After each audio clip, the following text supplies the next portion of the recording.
Hey there, this is Malorian. I just tried doing this through Google Hangout, but it's all screwed up. By the way, ignore my crazy Kramer hair because I was wrestling with the kids for a few hours. But what I want to do with this video here is really breaking down how you make an army list. Clearly, this is going to be a disadvantage to me because if I'm sharing my army list for tournaments, people can prepare for me. But I think this is really good for people to understand how you can build an army list based on the tournament, because far too many people that I see just go, oh, this tournament's coming up. Oh, it's 2,500 points. Okay, here's this list. Hey, I've done that a lot of times, right? I'm feeling lazy. I see something's a point total I've done before. I'll just go back, grab an old list, recycle it, and use it. But there's a lot more that you can be looking into. Especially the more details you have, the more details you can use to your advantage. So we're going to use this one for today. This is going to be for March Madness, which is a Warhammer Fantasy Tournament, which will be coming up next weekend. It's going to be 3 games and 2,200 points. So a little bit smaller than normal, but not crazy small, right? We're not talking 1,500, something like that. Normal stuff in here saying that, you have to be WYSIWYG and all the rest of it. The majority of the models have to be Games Workshop, blah, blah, blah. And then really getting to the comp part of it, the first thing to really keep in mind here is look for this one. Are there Chaos Dwarves allowed? Now, around here, it seems that they're always allowed, but the big thing then is, of course, you have to be ready for the whole Kadai Destroyers and stuff like that. So always make sure you take a look and see if that army is coming, because it's just like vampire counts, right? If vampire counts are expected to be there, bring magical weapons. If the Chaos Dwarves are going to be there, make sure you have a 2+ ward up against flaming attacks. Past this, of course, like I said, 2,200 points. You cannot take the Folding Fortress. That's pretty much the only comp. And then past that, all your BSBs can take all equipment that their normal type can. So this is just to deal with some of the older books. It says, oh, if you're a BSB, you can't take a shield. No, you can take a shield. So that really won't affect most of the newer stuff, but it's something to keep in mind in case you do want to do Wood Elves or Bretonnians or something like that. Past this, make sure you really look at the overall scoring. Now, of course, I'm coming into this saying that you're going into this as a person who's doing it competitively. If you're going to a tournament just for fun and, shits and giggles, ignore this entire video, make a list that you find fun, and off you go. This is more focusing on if you're going and trying to get an award, this is what you need to do. Now, looking at this here, you're getting 50% of your points based off your battle points, so how you did in the games. You'll get 25 based off your sportsmanship, so don't be a jerk. And then another 25% based off army presentation, so painting and stuff like that. So really, if you're a person who is not a good painter, like for me, I'm like middle of the road painting. I can usually get above average sportsmanship, but I'm like average for painting, if not below average. I mean, in this area I'm going to, there's really good painters, so I'll probably be below average. And so with that, keep in mind, okay, well, what trophies can I possibly go for? And the trophies that they'll be having here are for best overall, best general, best presentation, and best sportsmanship. So for myself, maybe best sportsmanship, that's something, it's not going to be the army list, just definitely I should go in there and have some fun.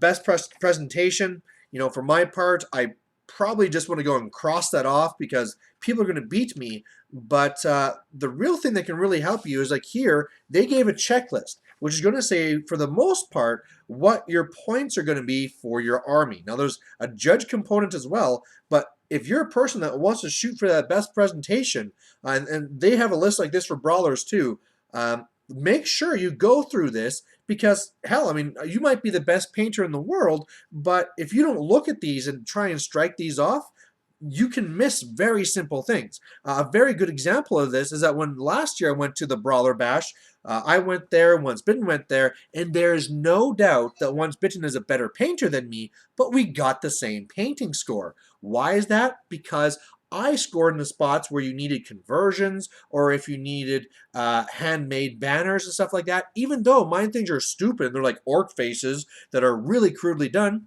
Hey, it's a handmade banner. checkpoints, right? That's it. So really make sure you focus on this stuff because it really does suck to have these really good painters that get a lower painting score just because they didn't look at the list. So getting past this, like we said, best overall, I might want to ignore because with me losing so much on the painting compared to others, I'm probably not going to be up there. But hey, best general could be something I'm shooting for. Now, past this, something else that really helps for this one here, and something you should always be looking at, is understanding how they're going to be scoring the battle points. Is it the 20-0 system? Is it just going to be get 100 more victory points and you win? Are they going to be like here, having something completely different? So this one will be a very good example because since they give you so much information, we can really use this to make our army list. So for every game, it's going to be basically scored out of 20. There'll be a major objective, and if you get it, you get 12 points. Loser gets 6. If it's a tie, you get 8. And the first game is going to be meeting engagement. Now, knowing that it's going to be meeting engagement, that means you probably better be ready for combat armies because with that being sliced down the middle, you're only going to be 12 inches away from each other, so combat's going to happen right away. Plus, you have to kind of be really worried about stuff like your war machines rolling a 1, not starting on the board, and so that makes things like demon princes even scarier because, I can get first turn against a demon prince, but my cannon started off the board so they can't even shoot, and because he started a foot away from me, whoosh, he gets a first turn charge, and that's bad news. So definitely something you have to keep in mind for your list there. However, this game for the major objective doesn't matter if you win or lose. There's a separate objective you're going after. And for this first game, it's going to be assassinate. So you have to just eliminate all the opponent's character models. So here you're looking at, well, I probably have to make sure my characters are either kept back safe, have really defensive gear. Maybe I'm going to take extra characters because, hey, maybe I don't really need this 5th hero or whatever, but man, if I can make sure I just don't lose off having my characters die, that'd be swell. Plus, at the same time, you have to make sure you have something in your list that can actually kill the enemy characters. Otherwise, you just can't win this. If you can't kill the characters, you can't win this objective. So that also makes things, you have some of these like unkillable dwarf lords or, the Nurgle demon princes and stuff like that. You need to have some sort of plan to deal with these guys because, again, if you can't kill that one character, tough luck to be you. Game 2 is going to be battle line, so nothing to really keep in mind there. It's just your regular deployment. But the actual major objective here is going to be hold the gold. So there's going to be 5 objectives. One that you place in your own deployment zone, and then 3 others that'll be across the middle line. One in the very middle, one 18 inches from either board edge. You need to try and hold these, and the way you hold them is with a unit with fortitude being within 3 inches at the end of the game, and no enemy being within 3 inches. So clearly, you need to have things that are not only have fortitude, right? A good example here is I probably don't want to go Throg and Trolls because I have very little fortitude. And if I'm trying to rush up and hold these, they can't hold it. At the same time, you want to also make sure that you have an aggressive army, right? If I'm doing dwarves, who are going to be a little bit more defensive, even, my type of a list for dwarves, that's our kind of like a combat with a war machine backing, so I can wear you down and then kind of take the fight to you after. It could be too late, right? If they move forward the line of battle so that they're on those flags or past it, you just can't get there to score those points. They win the game. So that's going to be a very big part about making these army lists. Game 3 is going to be Dawn Attack. So definitely here you have to keep things in mind because even though the win or lose is not going to be based off this, it could come up because this is going to be the random deployment, things going all over the place. And so if I have units that are very leadership dependent and they're over here and this is over here, or 2 units that are supposed to be working together, I just don't want to have those types of elements in this type of army list because I know this Dawn Attack's going to come up. It could very easily just screw it up.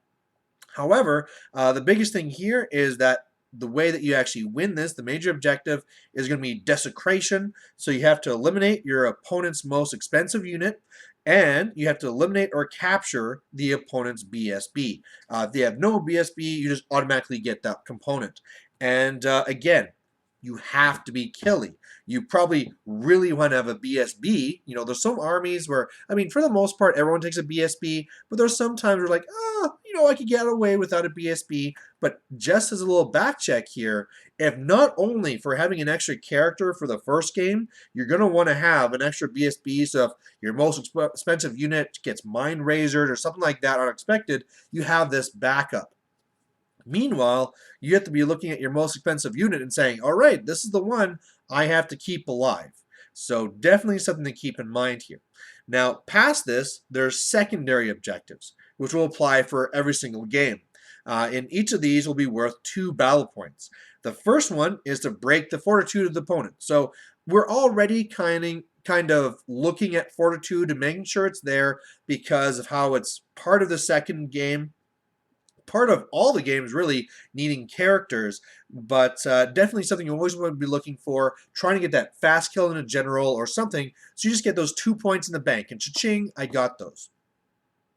Next one here is score 100 more points, victory points than your opponent. And this is really the first time it comes up where you even need to win the game. So here it's just like if you win, cha-ching, 2 more points.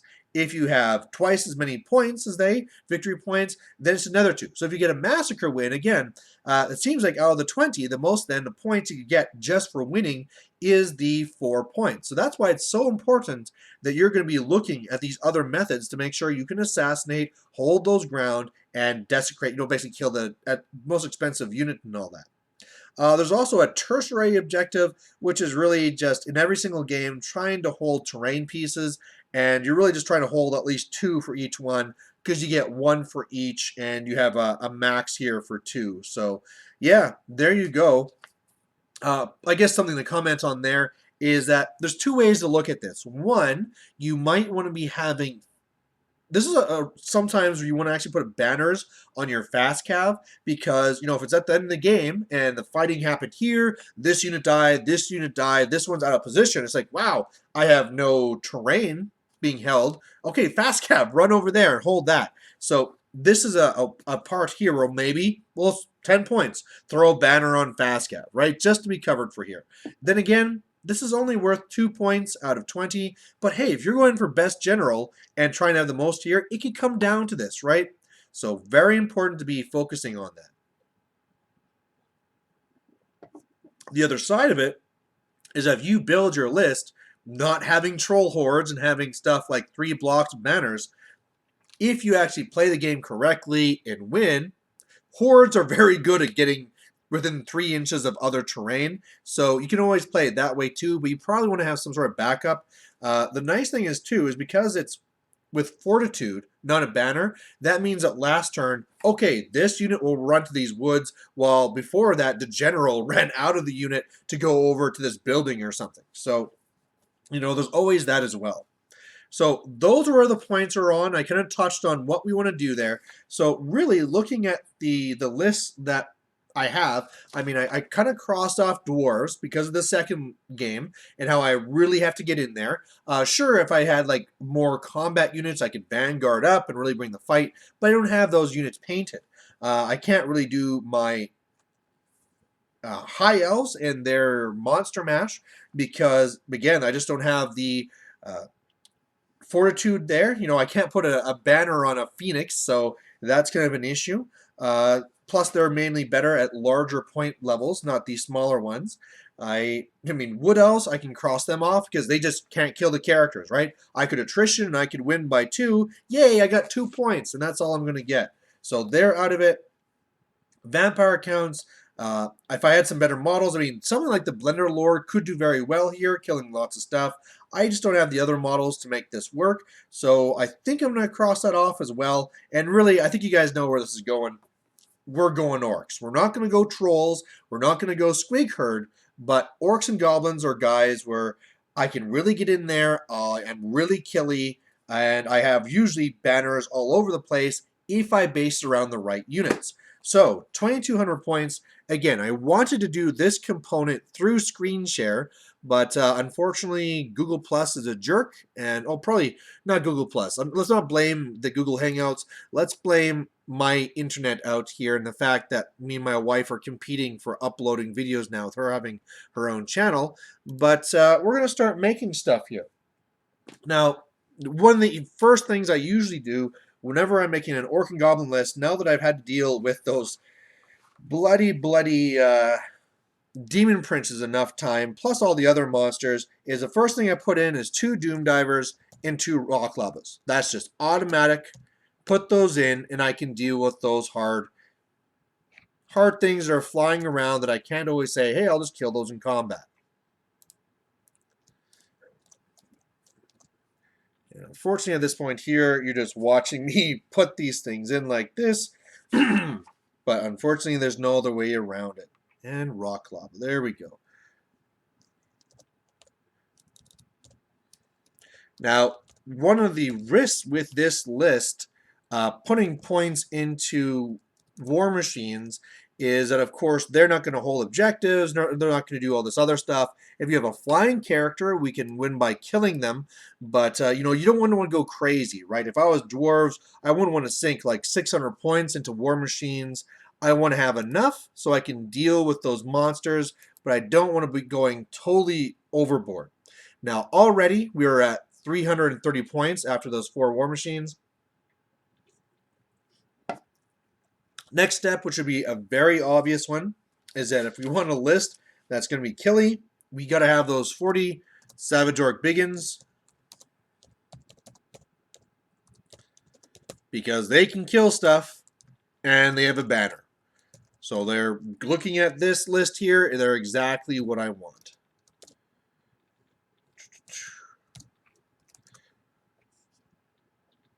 Double checking all the numbers here. Normally I could just be copying and pasting from stuff. I'm doing this one hand.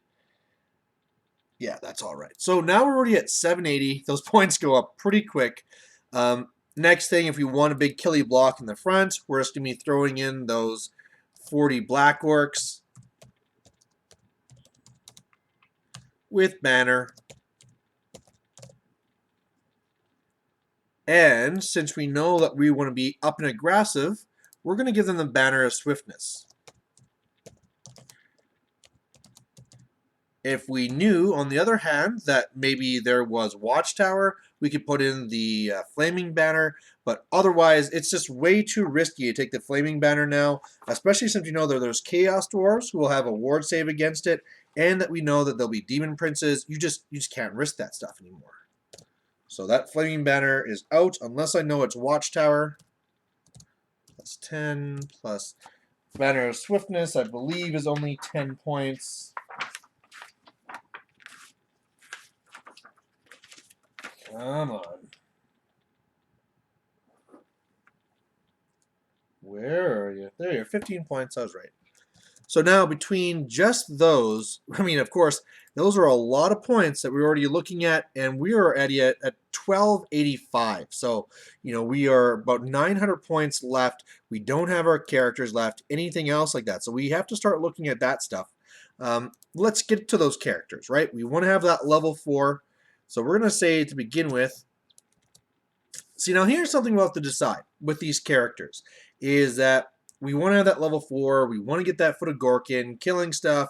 Foot of Gork will be really good for moving units back to objectives, or to the second game, to terrain or the objectives in the second game. So I'm definitely going to have a level 4 there, but I'm expecting people to have death magic. So because of that, I have to be prepared for it. So one of the things I can do is take a level 4.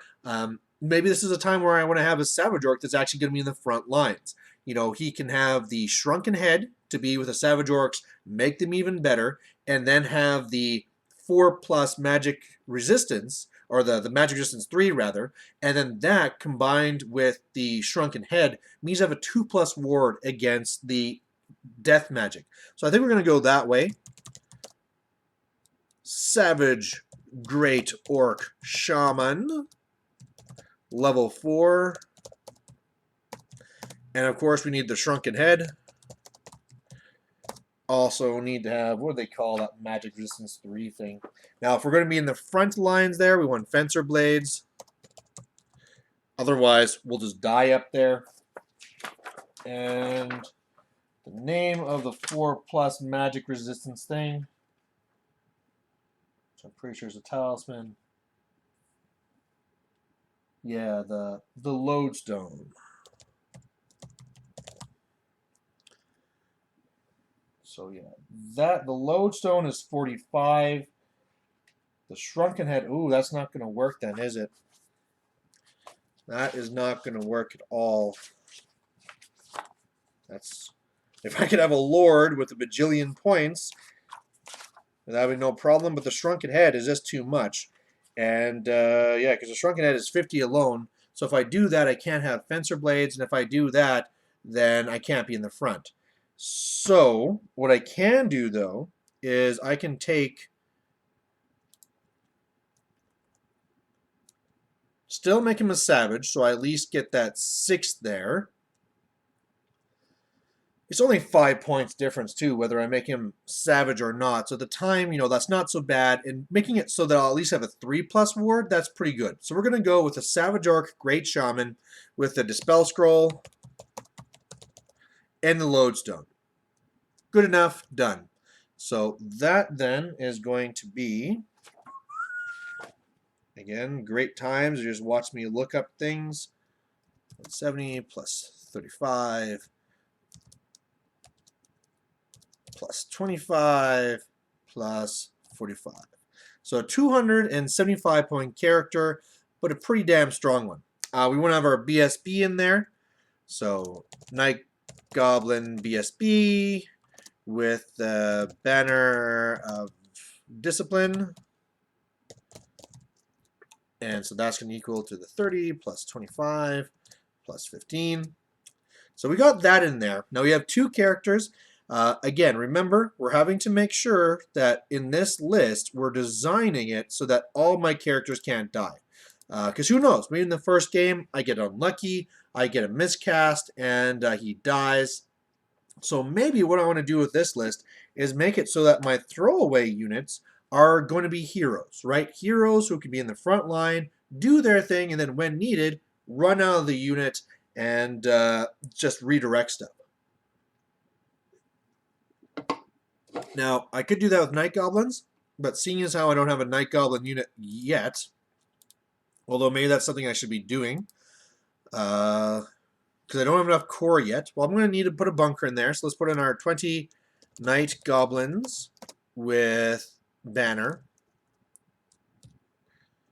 That's 70 points.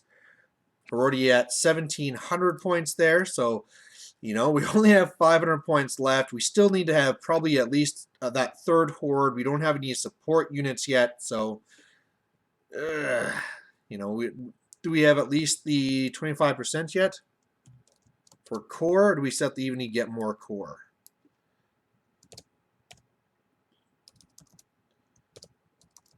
We are at currently 23%, so we don't even have enough there yet. Let's go and add in another special. Let's finish this off. I'm just trying to think. We're going to do this fast cap thing as well, because with that one in the second game, I can always say the bunker can stay back and get our own objective. I'll have at least 2 units so far. They'll be going forward to get the center objectives. Characters, the BSB and stuff could always go and try and spread out as well, but I really do need something else. So for now, I'm going to be making another unit of 5 Wolf Riders with bows, the short bows. And normally I just leave them with that, but because I have them with spears, I'll have to put those points in there as well. Plus they're going to have a banner. So that little unit will be 70 points, but hey, it's not bad. It can go around, it can get objectives, and it's going to make it so I should be above my 25% now, so I can get away from core. Yes, so we're done with core, but we don't want to have that unit be just the throwaway, right? If I have them up there doing the redirecting, I still have to worry about not having enough banners, so I still need to have those throwaway heroes. And we could always design them to be not too bad normally as well. Let's see. How are we going to make these guys? I do own 2 Savage Orcs, like the heroes with great weapons. I could go with them. Or if I put it in a Night Goblin unit, which I do have the points for as my 3rd horde. And I always love running this stuff with 3 hordes. So let's just jump into that now. Now, the decision here will have to be whether we're going to go with 100 or 50. If we go with 50, another question here could be how much terrain they have. And unfortunately, this is a tournament I don't go to very often. So if you know you're going to a tournament that's going to have lots and lots of terrain, you probably don't want to be running with 3 hordes because you just won't have room. So having a little Night Goblin unit could be handy. So let's make this like that. 50 Night Goblins with banner and nets. That's going to equal a little units of 205 points, but all of a sudden from there now, I can put in those Night Goblin heroes that just have a great weapon. And the wonderful thing about them is that they'll be characters for that first one. They'll add more killing power, they can be throwaway, and if nothing else, they stay in the unit and just kick butt. And at 34 points each, it is pretty hard to screw up with that. So Night Goblin Big Boss with great weapon. And after he's in, we are at 2,077. So we only have like another 100 points left. However, we are now covered with at least 3 units.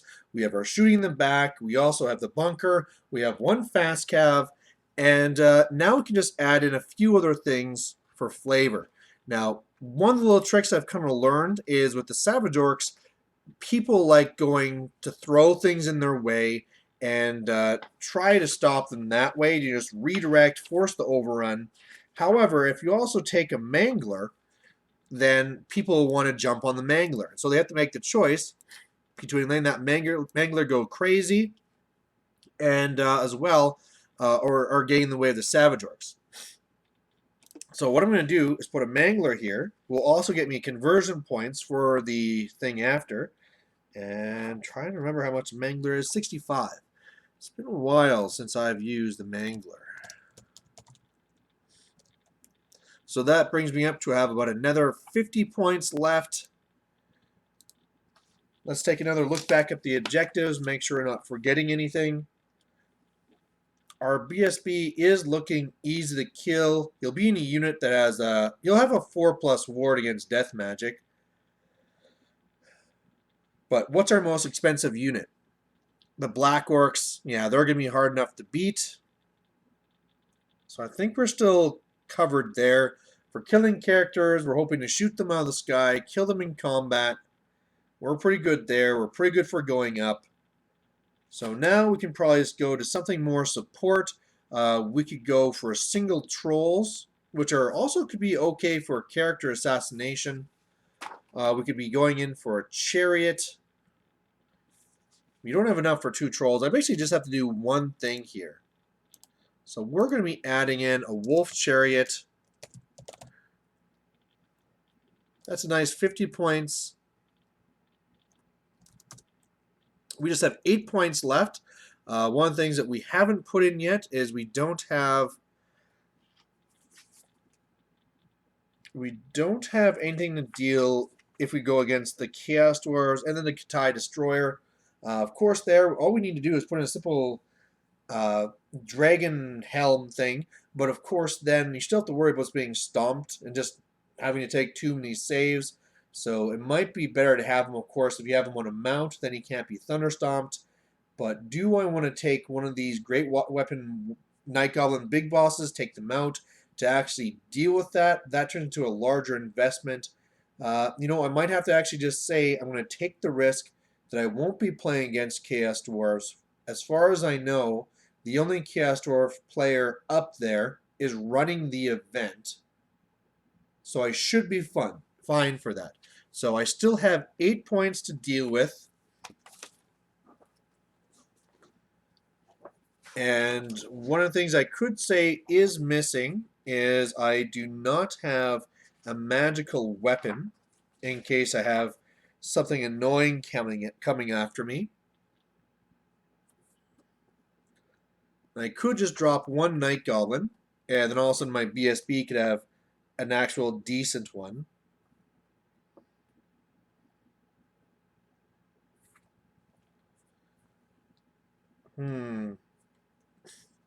Or I could go cheaper and then give him an actual shield. Oh, but I have the Banner of Discipline.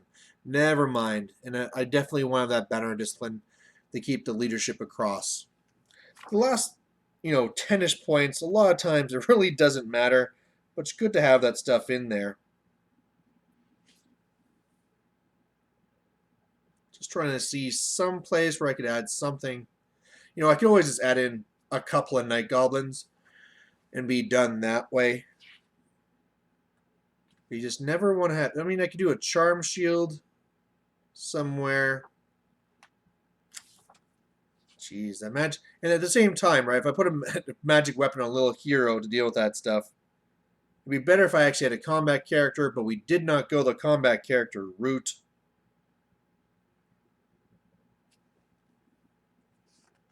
Let's see. Why don't we put... Well, we could still do that anyway. Let's take one of those heroes with a great weapon, and we'll put on the Dragon Bane gem. So we now at least have something. It's not perfect. It'd be better if he was on a mount or something like that. But, he's only 39 points. Really cheap. We have 3 points left. That's really simple. We'll just make it so that there's 51 Night Goblins. And then all of a sudden that is 2,200 points on the nose. And we are done. So hopefully you found this somewhat insightful. Just the way that I normally look at a tournament, but I'm actually trying to build a list for it. Sometimes it's really easy to think that, oh yeah, I mean, I just look at a tournament and I just throw in this stuff and I'll be dealing with it and there you go. But, when you have something like this stuff is perfect, right? I'm not just throwing in those Savage Bigins and the Black Orcs just because whatever, we'll throw those guys in. They'll be very important. And stuff like the Mangler, these guys I know the meta, they're a lot better at redirecting and stuff there, so them losing a redirector to deal with the Mangler. Also, Dark Elves are a problem, so if they're going to run around with their Warlocks and stuff, my Mangler might be able to catch and destroy them. So I am really happy with all these choices. Probably the only one that I have a little bit of iffiness on is the Wolf Chariot. It is just a 50-point support unit. It could easily also be another Night Goblin big boss with great weapon. What is he doing for me? He is supporting and he's giving wounds when needed. He is threatening fast cav as I have a long range. He has bows to strip off a charm shield if needed. Do I really want to go to 4 heroes? And then I have a few more points to get something else. But the Wolf Chariot as well is converted, looks different. We'll make it look like, we'll make it more of a theme, so it's not just a bunch of characters. So I could also score more points there, which would help things out for the overall. Not that I'm going for overall, though. So if I am going for best general, I might not overly care about that. I then have another 15 points I could put somewhere else. This could be even more Night Goblins. Or it could be another item. Damn it, we were so close. We were so close. Was just that point there where you get the list together and it's like, can you make it a little bit better? At that point there, we're getting pretty close where I could just be throwing on a potion of toughness or something as well. Or a potion of strength. Sometimes that's what saves your shaman, as they get into you, or I could put that on a character in the front. I'm just thinking of different builds now I could actually put in there. Let's go back, delete that. So we're back on the drawing board. We are now going to be putting in a Goblin Big Boss. No, Night Goblin Big Boss, because it's cheaper.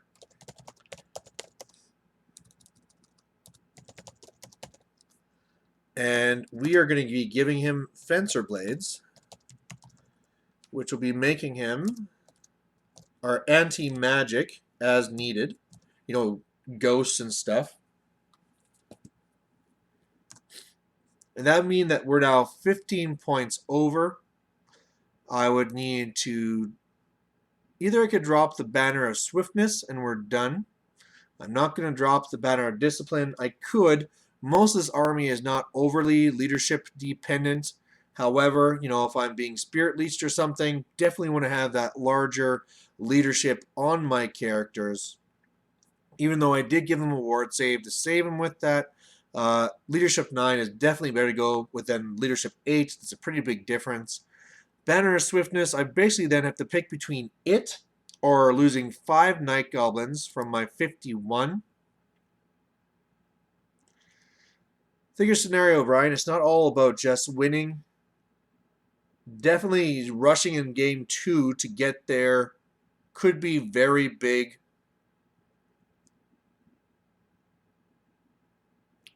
If I drop down to 46, is that such a harsh thing? No. So we are going to drop the 5 Night Goblins. We are going to stay fast for game 2 for getting to those objectives. And we are back at 2,200 points on the nose. So we have 6 characters to make it really tough to lose on that first one. We also have, with that now, one of them being set up with the Dragonbane Gem to deal with Chaos Dwarves. We have the Fencer Blades to deal with Ghosts.